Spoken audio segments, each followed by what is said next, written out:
Kenji Girac, nom de scène de Kenji Jason Meyer, est un chanteur franco-espagnol connu pour son style musical mêlant pop et musique gitane. Né en 1996 à Périgueux, il est devenu célèbre après avoir remporté la 3e saison de l'émission de talent The Voice France en 2014. Avec sa voix charmante et son style des interprétations vibrant, Kenji Girac a rapidement conquis la sympathie du public et en est devenu un des artistes les plus prometteurs. Jeunesse, chanteur de l'industrie musicale française. Outre sa carrière musicale, la vie personnelle de Kenji Girac attire également une attention particulière de la part des médias et de l'opinion publique. L'un des points chauds de sa vie personnelle est sa relation avec Soraya, connue comme l'épouse de Kenji Girac. Les informations les concernant sont souvent étroitement surveillées et font l'objet de nombreuses discussions dans les médias et les réseaux sociaux. Parfois, la vie privée des célébrités ne peut échapper à la controverse et à l'attention excessive du public. Kenji Girac et Soraya ont également été impliqués dans des scandales et des rumeurs, notamment lorsque leurs informations personnelles ont été divulguées ou discutées en sens inverse. Dans de tels moments, l'attention du public peut créer une forte pression sur les deux peuples. Kenji Girac, en tant que personnalité publique, est toujours confronté à des situations indésirables et doit réagir de manière appropriée. À plusieurs reprises, il a fait preuve de sympathie et a protégé Soraya de critiques sans fondement ou de reproches peu clairs. L'approche de Kenji Girac sur ces questions est souvent prudente et parfois discrète. Il sait également comment utiliser des déclarations appropriées pour protéger sa vie privée et sa réputation, ainsi que celle de Soraya. Cela fait preuve de maturité et de sophistication face à l'attention excessive du public. Ces situations sont aussi l'occasion pour Kenji Girac et Soraya de faire preuve de solidarité et d'unité en public.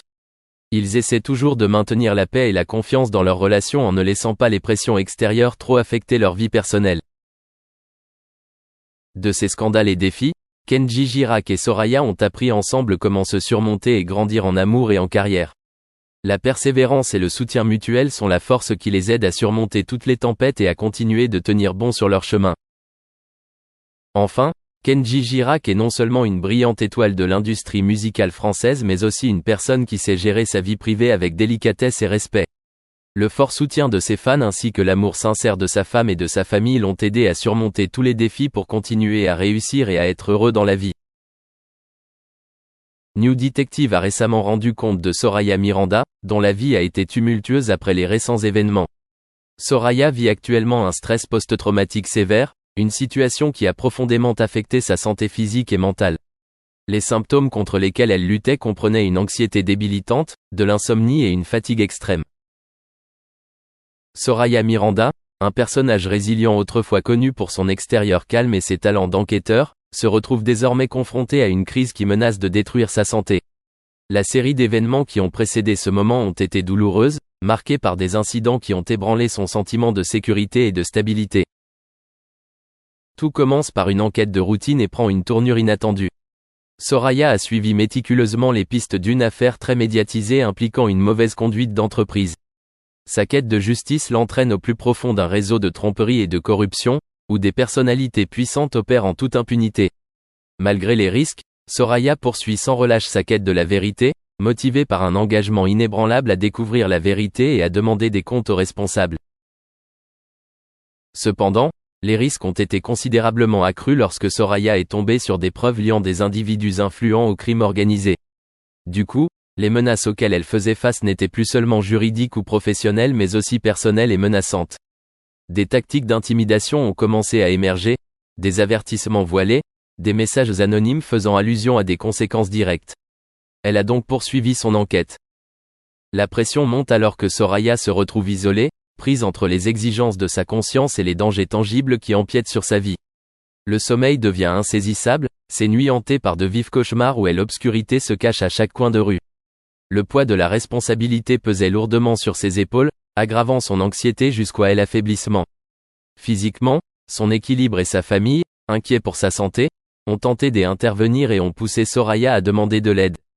Cependant, les obstacles auxquels elle est confrontée ne sont pas seulement externes mais aussi internes.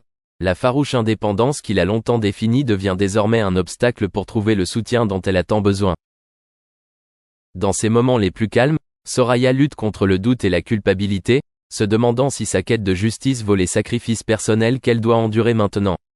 Les idéaux qui motivaient autrefois ses efforts semblent lointains et inaccessibles au milieu d'une pression incessante et d'une peur omniprésente.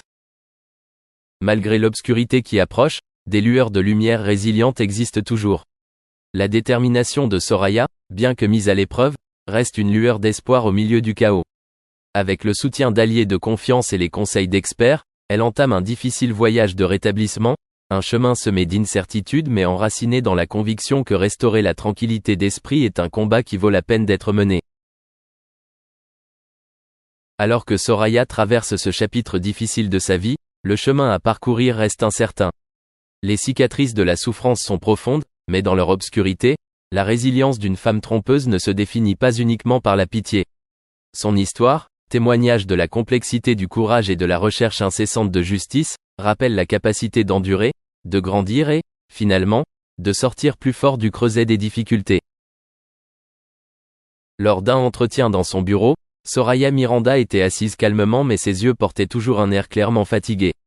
Elle parle d'elle et de la situation actuelle de Kenji, les derniers jours ont été pleins de difficultés et de stress.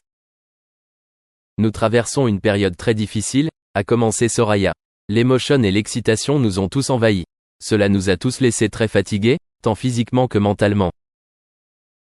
Elle a souligné la nécessité de protéger leur compassion et de respecter leur silence pendant cette période. Nous avons besoin de temps pour récupérer et accepter le défi auquel nous sommes confrontés. Parfois, il suffit de faire preuve de silence et de calme pour que nous puissions nous vider l'esprit et être prêts à passer à autre chose. Soraya n'a pas oublié de souligner la nécessité de compréhension et de soutien de la part des amis, des collègues et de la famille pendant cette période. Les mots des encouragements et des attentions des gens sont très importants pour nous. C'est dans ces moments-là que l'on réalise qu'on ne peut pas être seul et seul. À la fin de l'entretien, Soraya a insisté sur le fait d'essayer de surmonter toutes les difficultés avec Kenji et de poursuivre leur voyage. Nous nous en sortirons, tant que nous ferons preuve de patience et de confiance les uns envers les autres, Lorsque Jack Kirby dessinait le professeur Charles Xavier pour la bande dessinée originale X-Men, il s'est inspiré de la tête chauve de Brynner. Vous pouvez remercier Brynner pour l'aspect emblématique de Patrick Stewart.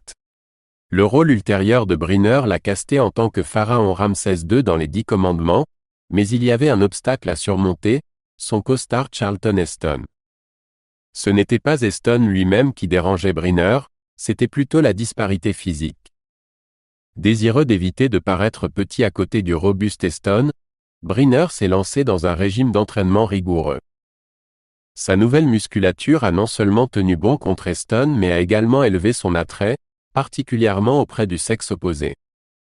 Malheureusement, l'attention accrue s'est avérée être une tentation que Brynner n'a pas pu résister. Bien que Brynner ait réussi à populariser l'éthique La Chauveur est belle, il y avait une personne notablement captivée par son crâne brillant. Pendant la première représentation de Le Roi et moi à Broadway, Brynner a trouvé une connexion avec l'audacieuse Marlene Dietrich, qui se trouvait être 19 ans son aînée. Brynner, apparemment inconscient de ses liens matrimoniaux avec Gilmore, s'est laissé aller à cette liaison. Pourtant, Dietrich n'était pas la seule déviation dans les escapades romantiques de Brynner. Ayant accueilli un fils avec Gilmore en 1946, Brynner a ajouté une fille à sa progéniture en 1959, sans Gilmore. De plus, il a eu une fille illégitime avec Frankie Tilden, âgé de 20 ans, alors qu'il avait 39 ans. Démontrant un sens des responsabilités, bien que tardivement, Brynner a soutenu Tilden, qui résidait avec sa propre mère. Malgré les tentatives de Brynner pour garder discrète cette fille illégitime, ses efforts sont tombés à plat. Cela aurait pu être la fille non divulguée qui l'a déclenché, mais pour des raisons non divulguées, le mariage de Brynner avec Gilmore s'est terminé en 1960. Rapidement pour rebondir, il a épousé le modèle chilien Doris Kleiner. La particularité ? Ils ont échangé leurs vœux sur le plateau du film Les 7 mercenaires, le western dans lequel Brynner tournait à l'époque.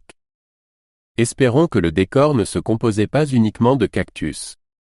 Bien que nouer le nœud sur le plateau de tournage de Les 7 mercenaires ait un certain charme, l'expérience de Brynner là-bas était moins enchantée. Il a rencontré des frictions avec son costard Steve McQueen, qui nourrissait du ressentiment envers Brynner pour avoir plus de lignes. Pour apaiser McQueen, le réalisateur lui a assuré plus de temps d'écran que Briner. Pourtant, le mécontentement de McQueen est ressorti pendant le tournage. Avec seulement 7 lignes dans tout le film, McQueen cherchait l'attention à travers diverses acrobaties faire